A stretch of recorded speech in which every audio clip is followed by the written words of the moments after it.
Welcome to the Grow Your Business podcast.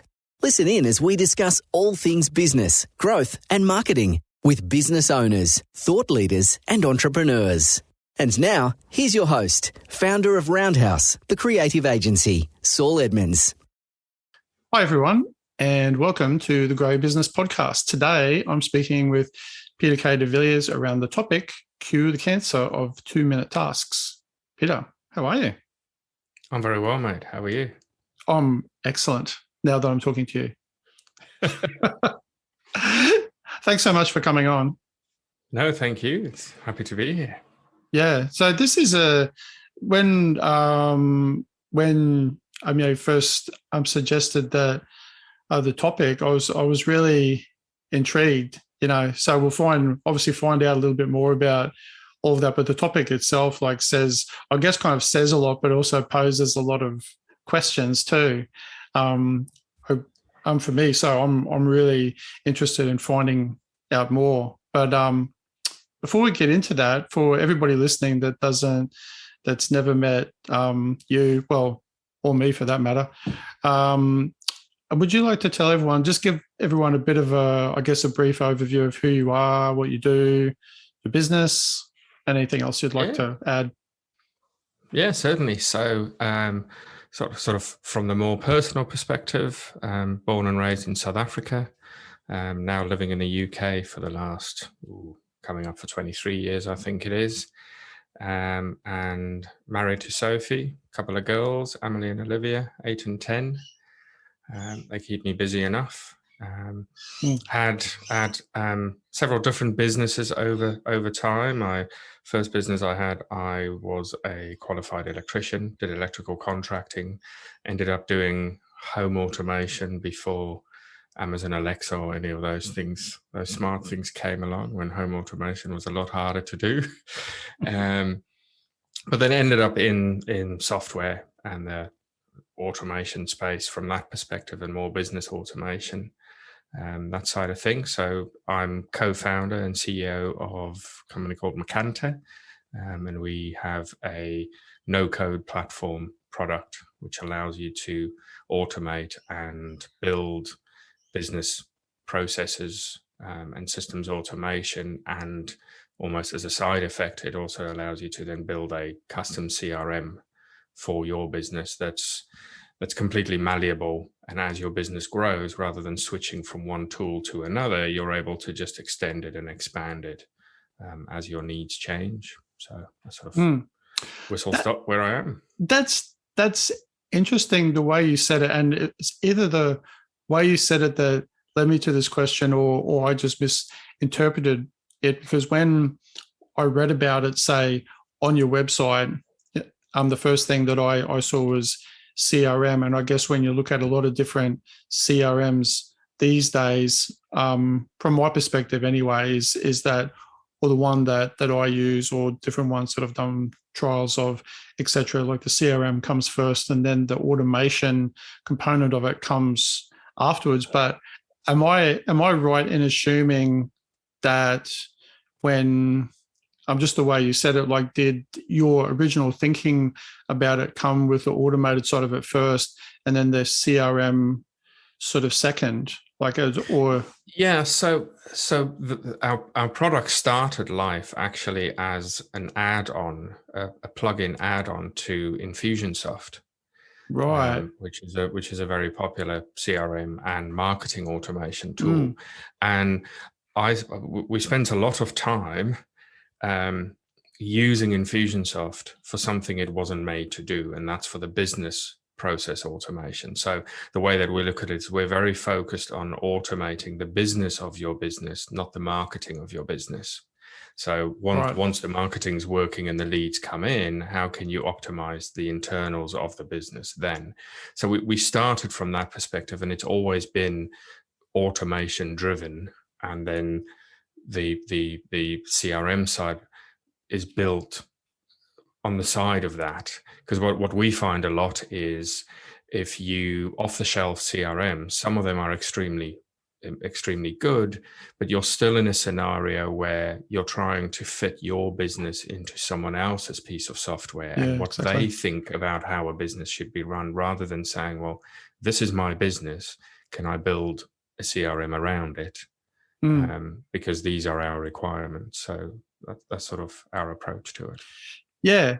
No, I mean, that's I think, like I'm sure you would have come across, and certainly my experience is, well, even it's like my personal experience, but talking to other people, because we don't really talk to people about CRMs. We talk to them about websites and apps and things like that. But some of those things often flow into the use of a CRM, or like how a website can integrate with the CRM. But then the questions that always just pop up, not through any specific consultation, but just in having a chat, is like, which CRM do I use? I'm like, well, I can only really advise on what I know. I'm the one that we use. Other ones kind of do this. Some are like overcomplicated. But you're right. I mean, most of them, if not all of them really that I can think of, including the one that I use, isn't like, you don't have a level of customization where you can truly make it to fit your business. Yeah, and the CRMs generally sort of come in two flavors. The one is the off-the-shelf, here's a CRM that you can use effectively in any business. And then the other side, you've got industry-specific products. Yeah. And what happens often with the industry-specific products, they come out of the fact that someone runs a business, they can't find one that works for them, so they end up creating one, having it custom built. But then you are still then, even though it's within your industry, you still got these concrete walls you have to work within. And if you something as simple as a hair salon, if you don't want to run your hair salon the way whoever created the platform chose to run their hair salon, you're going to hit these brick walls the whole time, and there's really nothing you can do about it except change your business, which just for me seems completely the wrong way around. Yeah, especially when it's so important, really, isn't it? I mean, like, there's actually a perfect example of that exact scenario is a client that we have, we've had for quite a few years, who's a florist. And the popular, well, actually not CRM, but similar idea, a popular web platform that someone else has made for florists, which is great in its own right. It's good. I've had a look at it. It's pretty fancy. It does a lot of cool things. But ultimately, that's exactly the same scenario. Like, for then our client's business, there's some parts of it that aren't. They're just, no, it's no good. Much of it sort of is, but then not enough for it to be a really good fit. It's just and there's still not right. Invariably, you end up with choosing tools for the business where you use 20% of what you're paying for, because you have to overspec in order to get 2 or 3 key elements that you need in your business. And then the rest of the stuff just sits there, rather than just saying, okay, this is what I need, and I'm going to put it together. And then 6 months down the line, there's a slight change in your business, or your business grows and develops, and you say, well, I'll just add it in. And now we've got that functionality and move along from there, which for my money just seems the natural progression, and that's the way to go. Well, yeah. I mean, that's kind of, if nobody ever knew what even a CRM is, and you came along and said, hey, I'm going to create this piece of software. I'm going to call it a CRM, and this is what it should be doing. That would be like the common sense approach that I would think that everyone would resonate with, like, straight away. They go, well, of course, that would be how you would do a CRM, right? You would customize it. But actually, that's kind of a bit of a segue into a question that I was going to ask to get your thoughts on, which is this idea that one, CRMs are popular generally. People who've had no experience, and there's still like plenty of people that I meet all the time that have never used a CRM. They just have their old school spreadsheet that works pretty well for them, to be honest. maybe because they can customize it. Yeah. Maybe. Imagine if Microsoft I just realized that.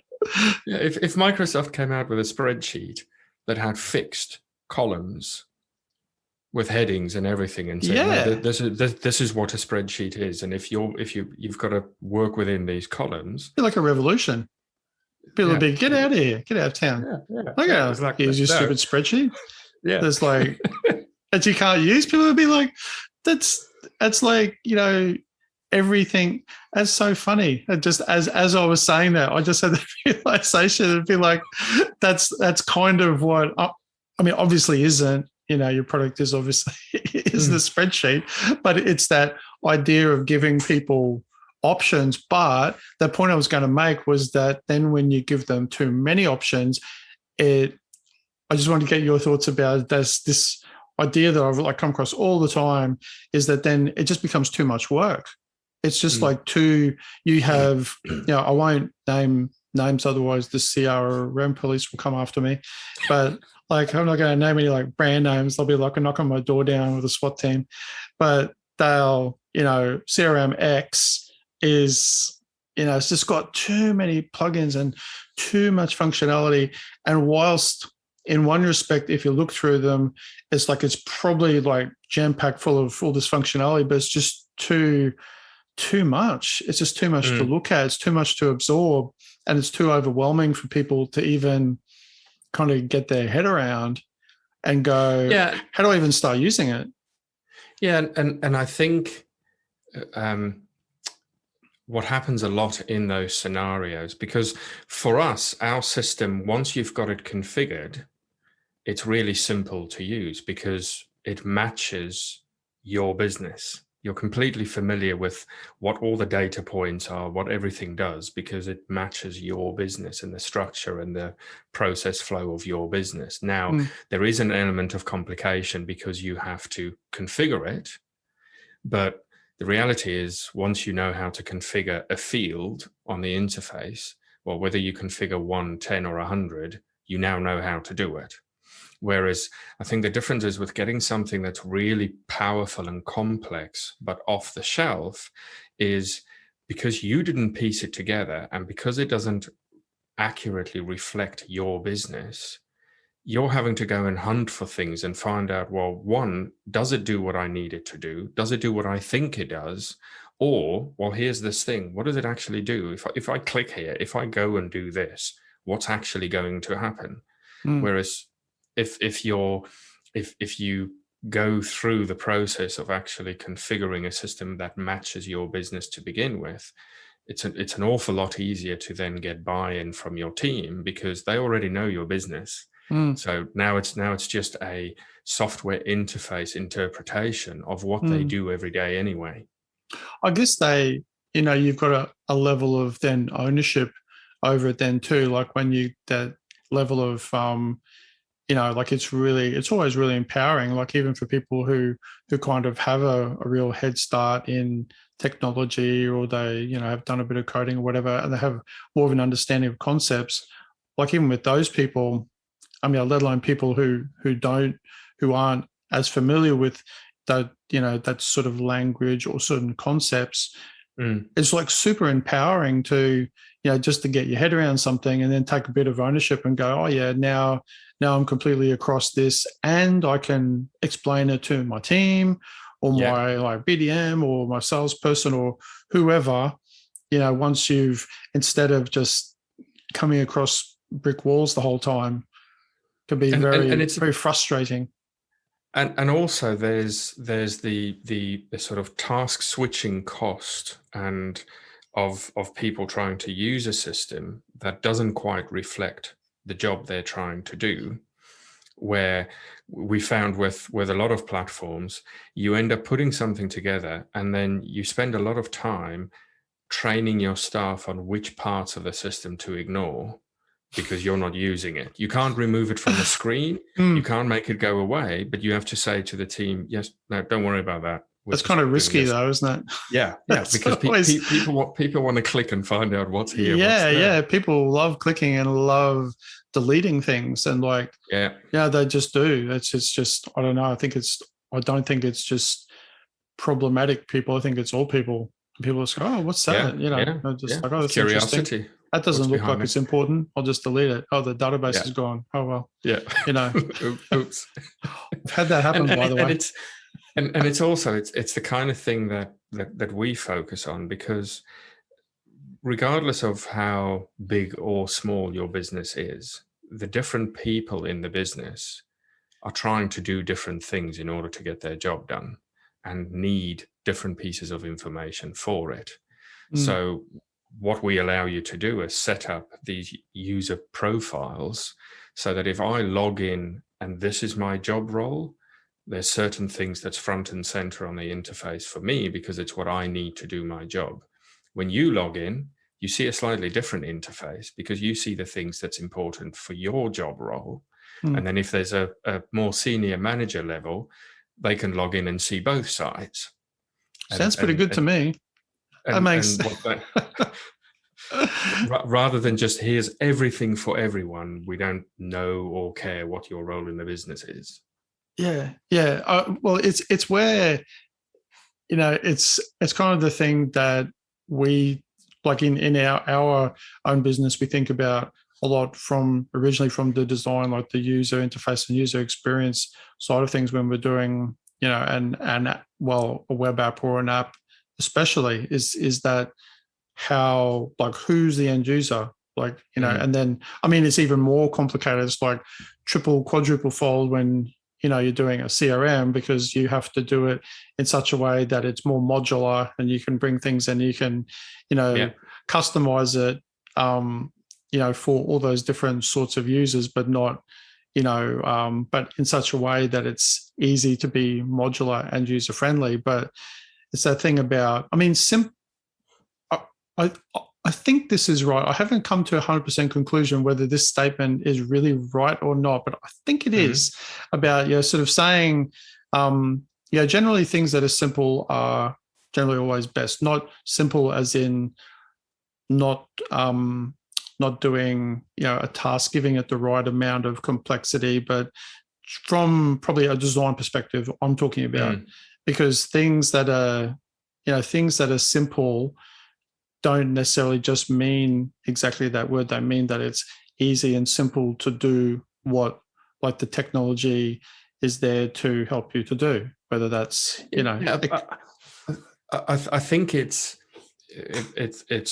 and we all experience it, and maybe we don't all notice it, but when you are able to engage in a very simple way with something that is inherently quite complex. And a really simple example is, like, we all have computers with a mouse or a trackpad. Now, the reality of what is going on when you are moving a file to the trash can on your laptop,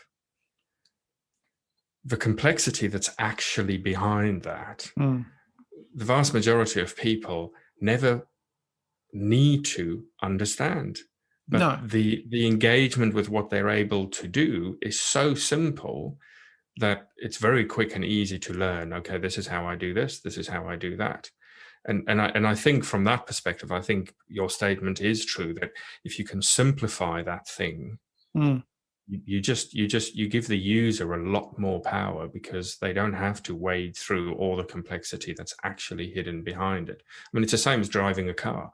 Can you imagine driving just to the corner shop, but having to keep track of how the revolutions of the engine, which piston fires first, and where all of that is? Well, you are controlling all of that when you're driving down the road, but there's been a really simple user interface put between you and that complex machine. Yeah, it's just a big wheel in front of you, and there's a few things you got to press, and that's it. Yeah, you're exactly right. That's even there's good design is then, like, I'm not necessarily just talking about good visual design. Like, that's one important. That's the part that people are interfacing with, is like what they're seeing, and then like how enjoyable that is, how that resonates with general design trends or whatever you want to say. But then design of the functionality of, like, say, if it's modular, the way that you can either click, or if you're dragging something in, or how it moves around the screen. I mean, that all does. I've got not exactly a theory, but this idea, especially in modern society, that people are so much more attuned, like people as a population are so much more attuned to things visually, more than probably ever in the history of humankind, with the amount of information we're absorbing and the amount of design, and art and, music that people are absorbing without even realizing it. People are, I think, whilst I wouldn't say people have all of a sudden become like experts in their field, because they haven't, but they're much more attuned to what they like and don't like, because they're exposed to things more. So they don't necessarily absorb it, consciously, but they're like, they know what is the, good and bad design or good functionality. They use their smartphones all the time. They use things, interfaces that, like we were saying, like, they're incredibly complex, but they're made to be, beautiful and more likely to be used. I mean, that's the marketing side of it, is that you could make, there's plenty of examples of terrible design, but things that work, that are incredible, but then people that nobody uses, or they're in certain industries, or they're in certain, I've used, when I've looked at different people's CRMs, things that you were talking about in specific industries, things that people are stuck with that are like, amazing for their industry, does everything but they want, but they're like, oh man, this looks terrible, but I'll just put up with it because it's fantastic. If only that could just do a redesign of the interface, it would be great. No, it's there was a news article over here in the UK, I think it was over the weekend, where the government is spending some number of billions just maintaining out-of-date computer systems. Yeah, I could imagine that. I know the state government, we actually did this sort of semi-redesign of this one tiny little part of some state government software that was used for some security stuff that I won't talk, can't talk about. But it was like, it looked like it was from the 50s or 60s. Like in a retro way, it was kind of cool. It was like, that's, if you're looking at it from a retro perspective, it's like, oh, that's kind of interesting, but it's really clunky. And it was like super simple change for the styling that realistically, it wasn't really a big job. It was quite simple. Just had to change some style sheets and it looked better. Just change the font, change some other stuff. It was super easy, but it made a world of difference. It's like change some dodgy colors to something that was not too ugly. It was like bingo. It looks kind of normal. It looks brand new. Yeah, I don't get a headache when I'm looking at it. Oh my god. Yeah, but when you so getting back to, say, the topic, like this idea of the cancer of 2-minute tasks, what was the impetus? What was your kind of idea for that? I mean, it might seem kind of obvious with what we've been talking about. But can you explain that a bit more? Yeah, so it's very much, it just came out of observation, both in running my own businesses over the years and with the many businesses I worked with, that businesses are full of these things, and business owners especially are guilty of this, because when you start your own business, you've got to do everything, and you're just doing everything and doing as much as you can. But there are all these things that you think, oh, I'll just quickly do this, it'll only take 2 minutes. I'll do this, it only takes 2 minutes. But the problem is, you very quickly get to a point as your business grows and develops that now you're faced with a lot of things that just take 2 minutes, And then you start employing people and you fill their day with things that'll just take 2 minutes. And it adds up really quickly. You don't have to have a very big business before you realize you are actually, if you're paying minimum wage, you're paying thousands a year just to get those 2-minute tasks done. When realistically, two things are at play. You can use the correct processes and automation to either automate those 2-minute tasks or to eliminate them because you've got the right stuff in place. But the more powerful side of that is as well that pretty much anyone you can employ in your business is overqualified to perform these 2-minute tasks.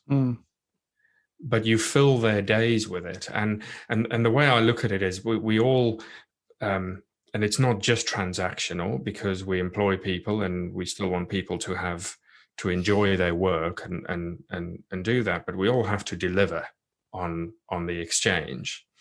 But employees are a bit like old incandescent light bulbs, where 90% of the energy invested, the electrical energy, dissipates as heat. And it's only a fraction of the energy used that's actually lighting the space that the bulb is in. Yeah, that's a great analogy. And that's what we do to the people we hire. We say, okay, this is what you're here for. This is the value you deliver. But I'm going to take up most of your time doing these menial, repetitive tasks that you are completely overqualified for. And yes, those things need to be done.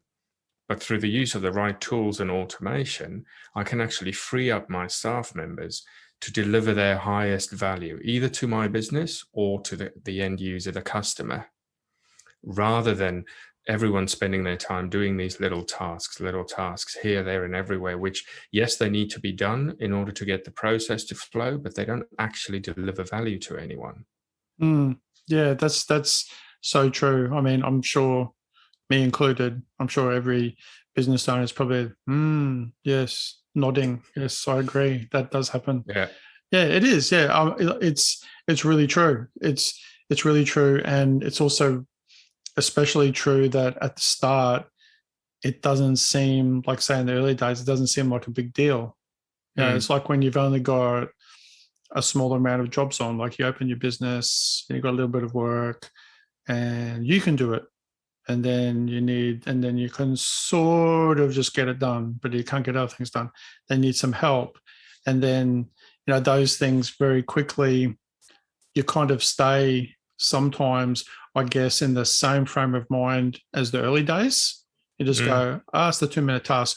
But then, like you said, there's like 300 of them now. You know? And you end up employing people to perform 2-minute tasks. Rather than the way that we look at it is with the right systems and automation in place. I mean, the right automation tools is the best employee you'll ever have, because it's done correctly every time, the way you've specified it. They can do loads of them a day.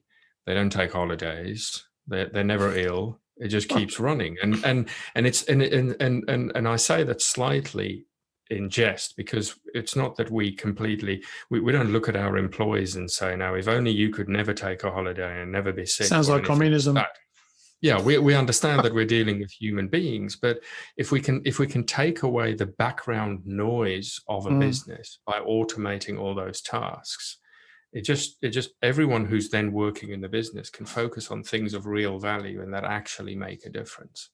Yeah, I suppose like sports people don't, it's like when someone is, trying to train, especially if you're a high level athlete and you're training to do a particular, like you're doing the 100 meters sprint, you're not going to be doing, you're going to be doing a whole lot of extraneous exercise. You've only got a certain amount of time per day leading up to the Olympics. You've got a certain regime.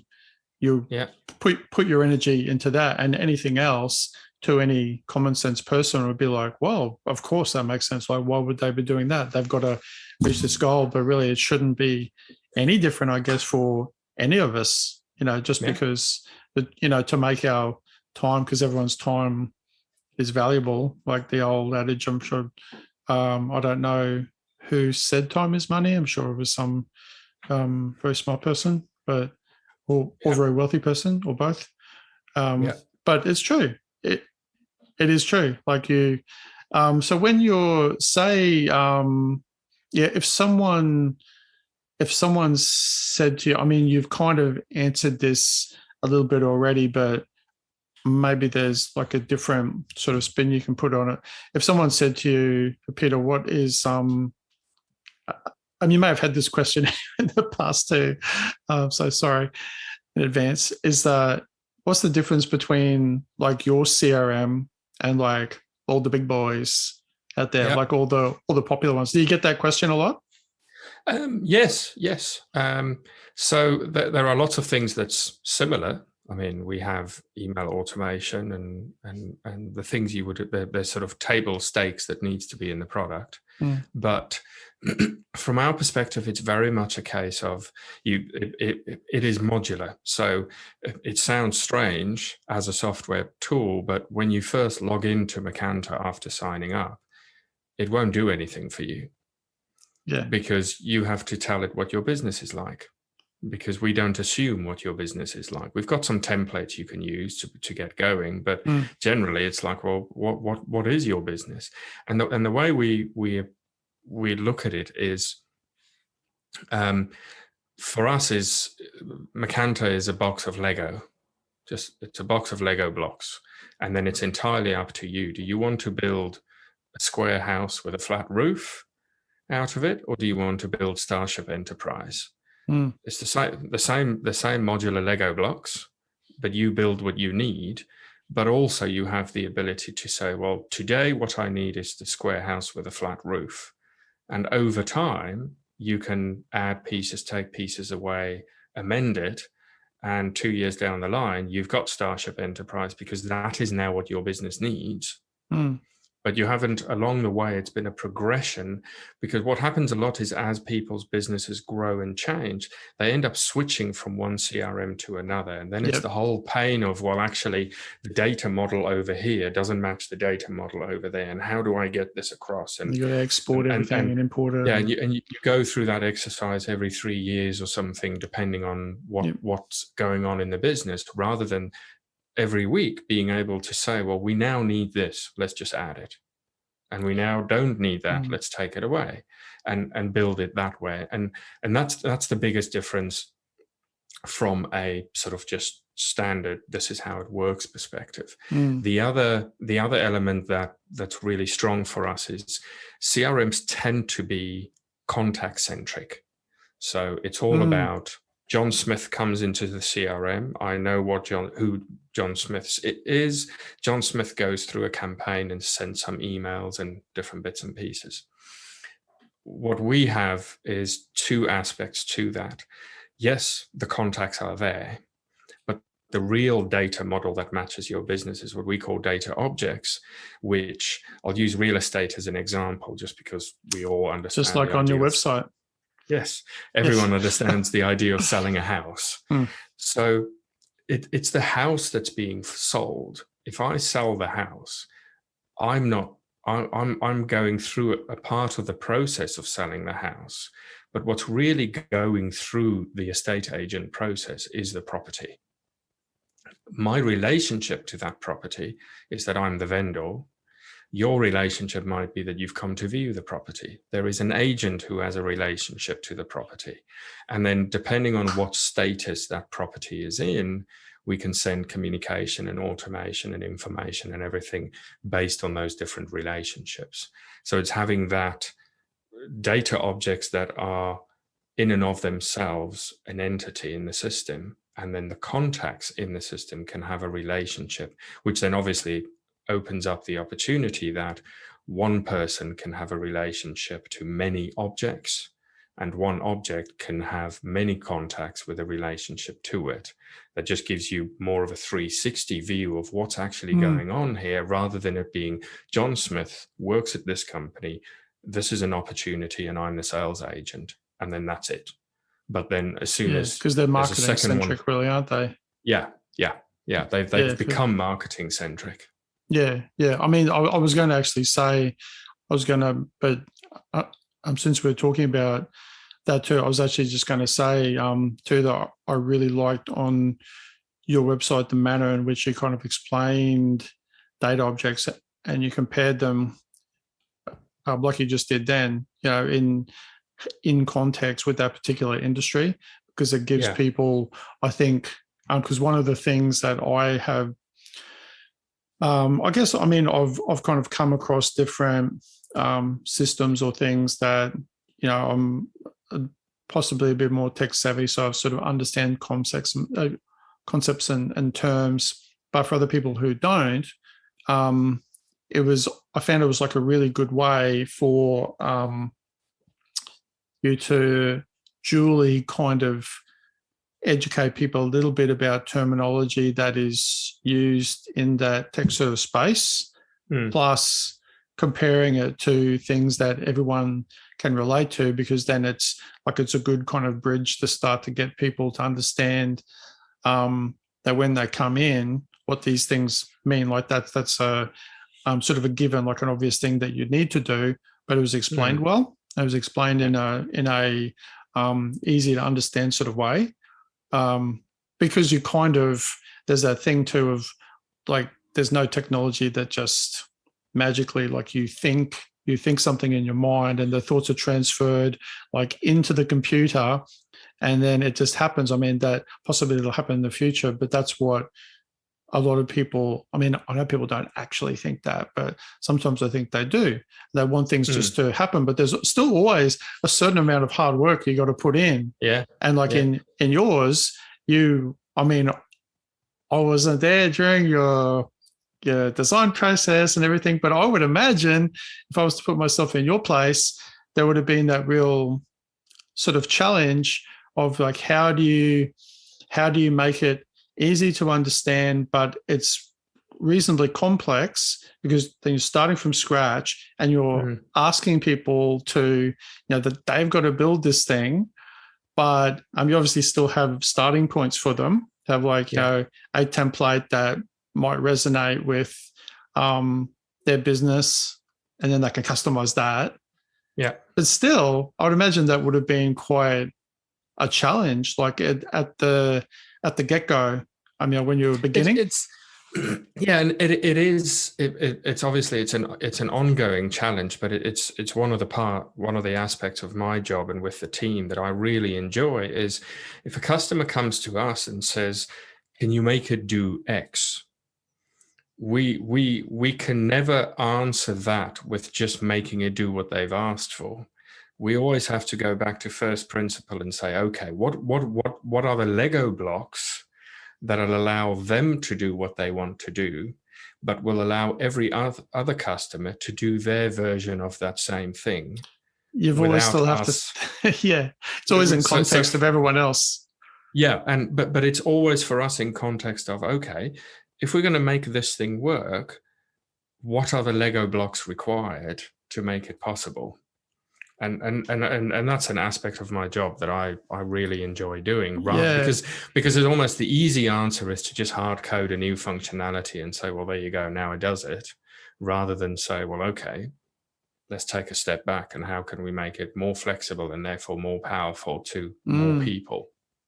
Yeah, that's right. I mean, have you had many circumstances where you had, say, all your different Lego blocks where you've actually just gone, actually, we need to design a completely new one, that some situation with a business cropped up and you realize for some reason that there had been like some little hole that you then actually needed to fill by creating something brand new?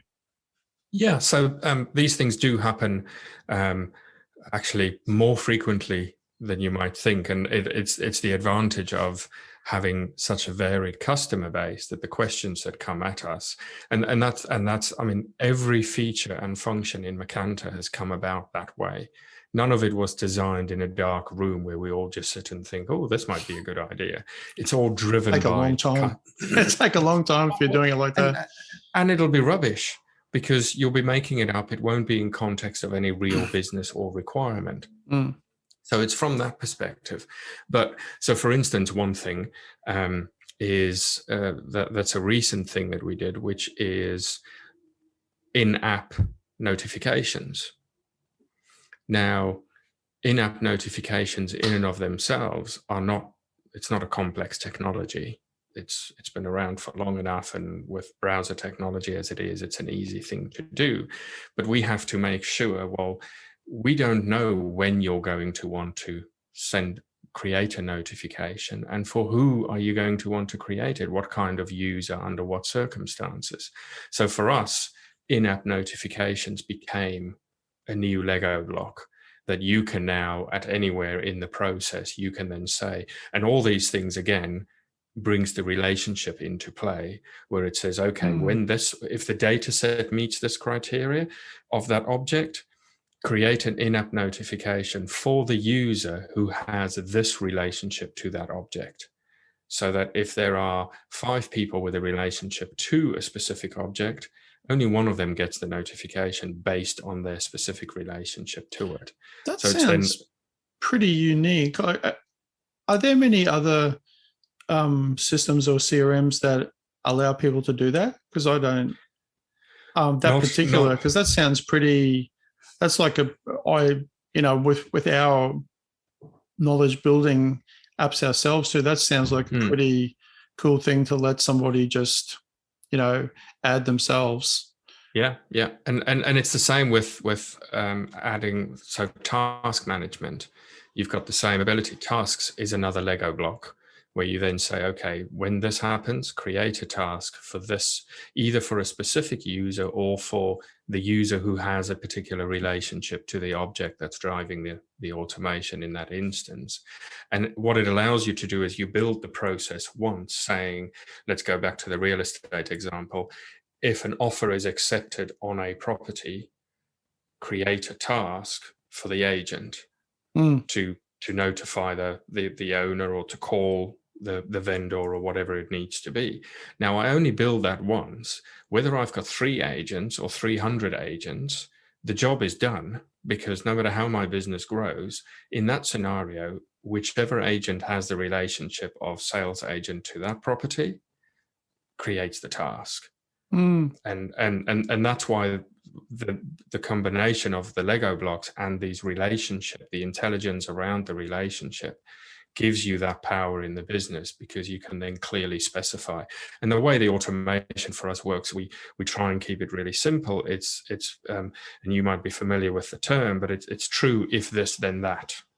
And the way you build it in the system, if you can describe to the person sitting next to you when to do something, then you can describe to Macanta to do it. Because if you, let's stick with a real estate example, and just to highlight, we're not a product just for real estate. It's just an easy example to use. Yeah. But if I could say to the person sitting next to me in the office, when an offer comes in, call the vendor and let them know, well, I can tell Macanta in effectively the same language to do the same thing. And rather than these complex campaign diagrams and everything that you have to dig around in, it's just these simple instructions that you give the system when to do what.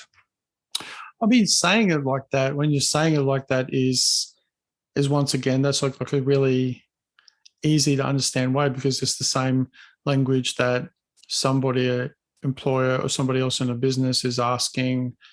Joe asks Susan says to like Bob, hey, can you do this?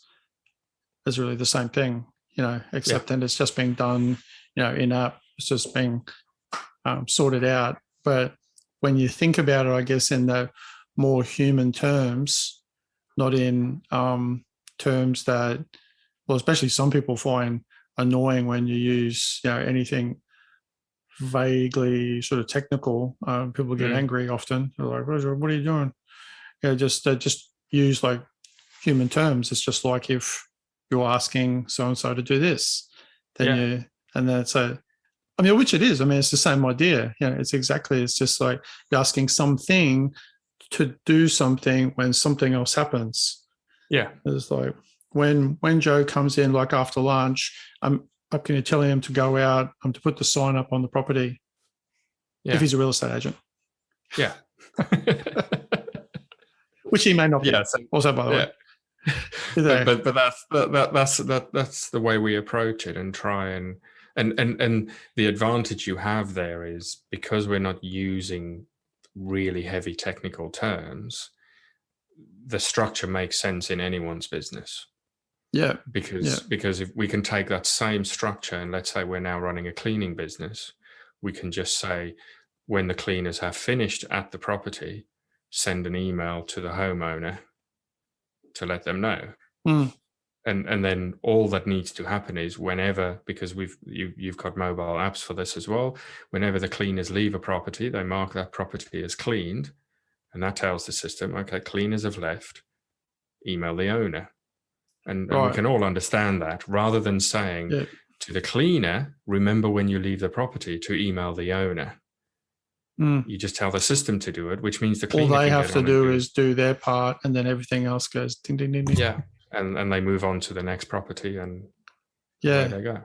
Have you got, or do you provide people, say when they sign up, to Mercanto, and they're starting to go through that process? Do you offer them a consultative sort of process then separately to where, or say during at the beginning when they first sign up and they go in, for you to actually talk to them, like either on phone or chat or something, to understand their business, so you can help them? Yeah, so we do that. So anyone who signs up, or even before you sign up, if you want to have a conversation about it, can get in touch, and we do that, where we can then, because it's the world I've lived in for years, I can look at a business and very quickly identify, well, these are the data objects you might have in the business, these are the relationships, and sort of get you going really quickly with that. So there's the one side of having that kind of conversation. And then we do also offer services where we can then do that initial configuration, but we also have some partners we can direct people to and say, well, if you want to describe your business to someone and not actually get into the weeds of building it all yourself, there's some people who can work alongside with you and get it put together. Yeah, I was just asking that too, because I know there would certainly almost be, some people which you would have, I no doubt had this experience heaps of times, people who really like the idea of it, but kind of still are maybe the sort of people that resonate more towards the out-of-the-box CRMs, but they really like the sound of yours for a range of other reasons more, but they still want more of a hands-off experience. Yeah. I was sort of asking that primarily if there's anyone, then listening to the podcast who's that sort of person, that's really handy to know, because I guess, once again, I can't really think of any specific examples, but no doubt there's other software and things out there that then offer the super customized approach, but they don't have that that same level, I guess, of support and maybe an out of the box feel. I don't know if that's the right way to say it, but and it's also, so for us, we provide that side, and then obviously there's the general support, where for us, and sometimes it takes a while for people to understand that we actually mean this, but it's ask as many questions as you like. Because I don't believe you. It's like just don't worry because you've asked us 3 questions this week. It really does, because it's those questions that help us to make the product better, but it also gives us the opportunity to help you and help you achieve the success that you're after. And then alongside that, in like you would expect, where there's also, I think it's about 90 videos in the help center at the moment of all the particular different things that you might want to get done, and that's always growing, because every time we create a new Lego block, there's a few videos to go along with how to use the Lego block. So yeah, great help and support is kind of at the heart of any business like yours, I guess, isn't it? Like it's so important. Like it's, from the point of view of the people who are up at like 2 a.m. who just want to find answers quickly because it's the only time they have to do this sort of stuff. because they're like super busy during the day, or for any reason, I suppose.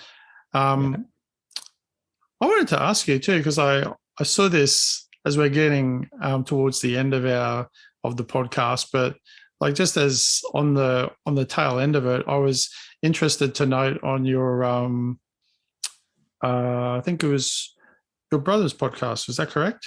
Like where you were talking about being Is that the What Would Mozart Do? Yeah. That's my younger brother. Yeah. I had a quick look at that, and I was I just wanted to know. I mean, this is a pretty broad sort of question, but as saying you used to be a professional drummer, is that right? Yeah. I played drums for about 20 years. Yeah. So do you? Because I guess I asked this a bit of a leading question because I've got my own answer from a different perspective from the world of art, like visual art, and then doing other technical sort of things that I've always found a sort of strange connection between the two. And I just wanted to ask, like, with you being a musician and specifically a drummer, and then being a business owner and being in the software game, have you found like, or have you drawn connections between those things, between, just the world of music and then, other things that you do in the business world and what you've been doing with Macanto? Yeah, I think probably for me one of the biggest things that I can sort of draw on that I benefit now from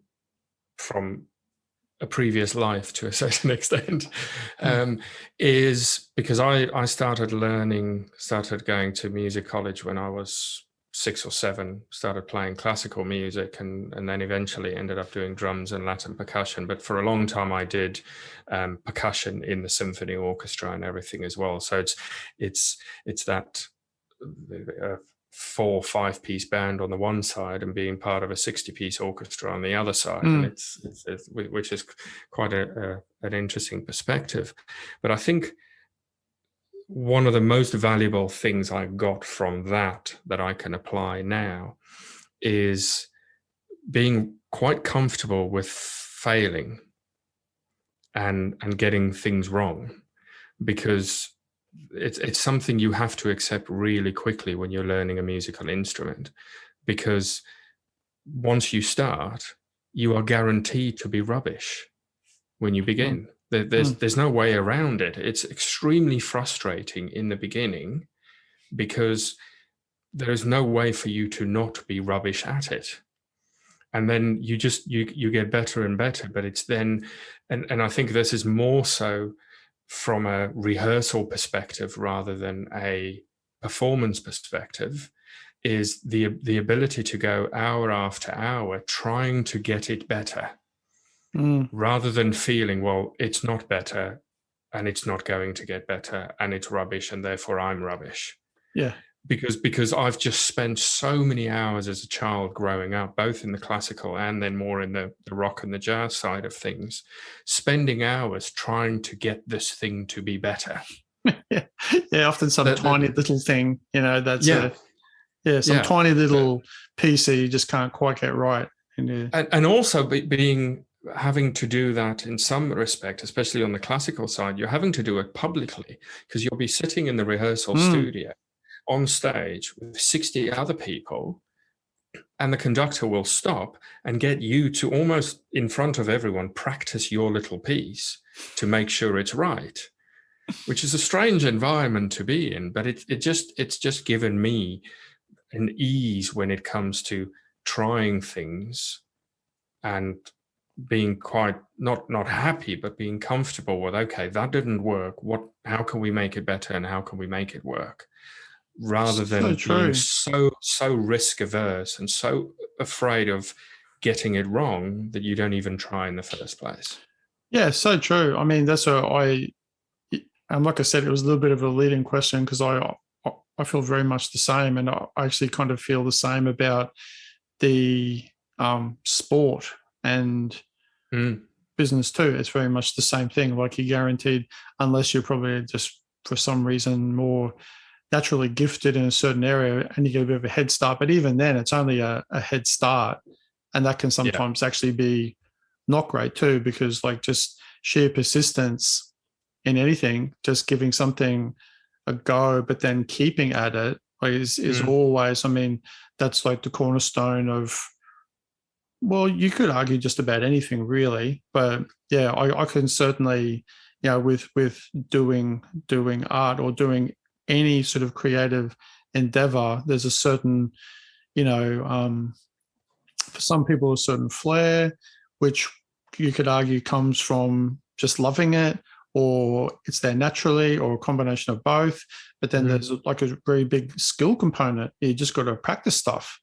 You just got to, and that's always the thing that I kind of find exciting about, you know, things like music and sport, probably more than visual art, because you can take your time and you can muck around and you can rub it out, you can redo it, and no one's watching you except if you're doing some like crazy live art thing, and then that would, you know, I'd never do that. It'd just about drive you absolutely bonkers. But like if you're doing music and you're doing sport, like you got to perform there and then on the spot, and there's people listening and there are people enjoying it too. There's that other component. But then when you apply that to things that you do in business, you're right. Like it does give you I mean, it's certainly, I guess, say from a persistence side of things, it makes you a lot less likely to, you know, to freak out when something crazy happens. I mean, it's no guarantee you don't, you know, we've all freaked out over things happening, but it certainly helps. Yeah, and it's interesting you because you mentioned the visual art. So Amelie, our elder daughter, so she's nearly 11 now, and she loves her art and always drawing things and painting. And I'm amazed at the stuff, because I can't. I mean, a stick man is pretty much my level, but it's to encourage her that, okay, you've drawn this thing and the eye doesn't quite look right. Well, the only way to get it better is to draw more eyes. It's to just keep doing it. Just because that eye didn't work, it doesn't now mean you can't draw eyes. It just means you have to draw more of them and just keep going. And there's a skill. Yeah, that's true. And there's a skill, and I'll call it a skill because I think it genuinely is something that you learn, that you become better at. And that's like the happy accident. Is that doing, I mean, sometimes I guess it happens in music, but I know it happens a lot in the visual arts and even in design. Sometimes you go down a certain path, which you think is going to be wrong, or it ends up being like, no, that's no good. But depending on your perspective, you know, say in her instance, or you're drawing something, doing an eye or doing this in a certain way, could then go, I did that, but it didn't end up being like this. However, it still looks really interesting, and I'm going to remember that. And you put that in some sort of like subconscious archive of cool things that you did, and then you are able to refer to it.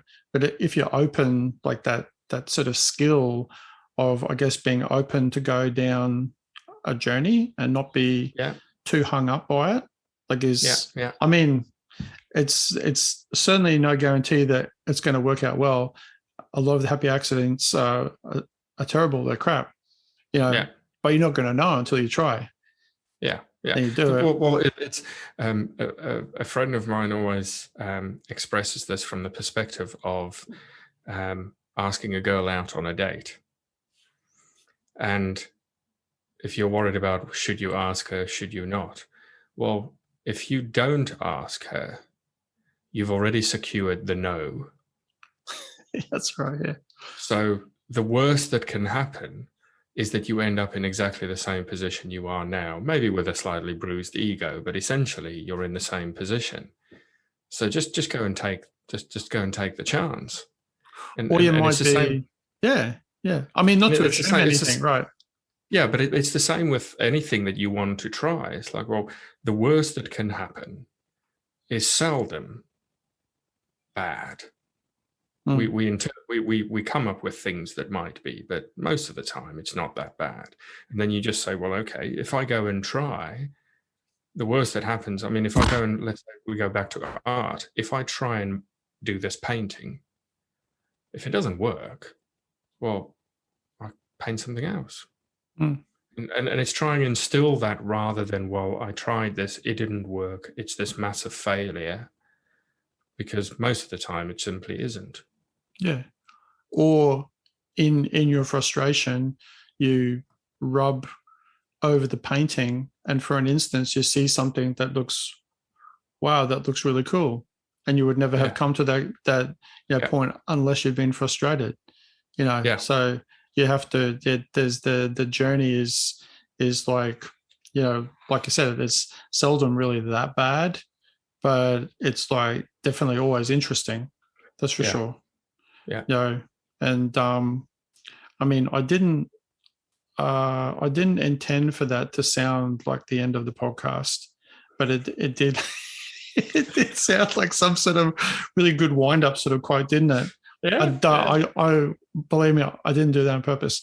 But I will, however, ask you though, Peter, like if you've got, because generally at the end of the podcast, we'll sort of ask people if they've got like some sort of really interesting quote that can be from somebody else, or something that you would like to end the podcast with, that you find is relevant, or you just really like, basically. Yeah, I think if we tie it back to the main topic and the business side of things, and looking at the cancer of 2-minute tasks, is that I'll give you a couple of things. The one is just a piece of advice that if you find yourself doing something more than twice, find a way to automate it, or at least to eliminate it using automation.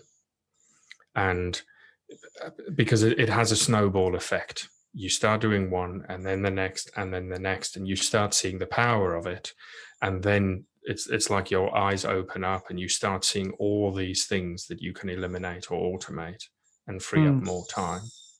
And then I'll give you the quote, which is a question, which is actually a friend of mine who you should also have on your podcast, a friend of mine, Ash Taylor. And this came about in a mastermind meeting, and I've got it as a quote, as a sticker up on the wall in my office, where he just came out with, "Can you solve a different problem?"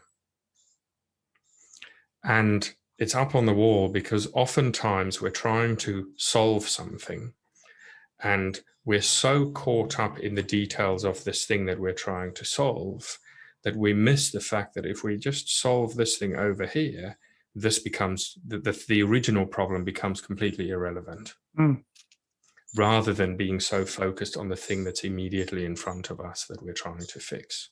So for me, that's up on the wall for me. That's a good one. Can you solve a different problem? Yeah, that's a little bit of a variation on seeing the wood for the trees, or the trees for the forest, or whatever it is. Yeah, that's great. Thank you. Peter, could you tell everyone on the best way for people to get in contact and to learn more about you and Macanto, or anything else you'd like to share? Yeah. So the best way really is just go to the website, macantacrm.com, and you can sign up for a free account there. You can get in touch with us via a contact form, and you can find me on LinkedIn. I float around there as well. So that's, and any questions, anything, just please get in touch. Happy to chat. Thank you. Thanks so much, Peter. It's been wonderful to have you on, and it's a really, really interesting conversation. Thanks so much. No, thank you. Thanks for the opportunity. And so with that in mind, that's actually it for today, guys. Thanks so much for listening into our podcast yet again. Before we go, please leave your feedback as well as any suggestions for any topics you would like us to discuss in future episodes. Thanks again for listening to the Grow Business Podcast, and we'll see you again soon. Bye, guys. Thanks for tuning in to today's episode of Grow Your Business. Have a great day.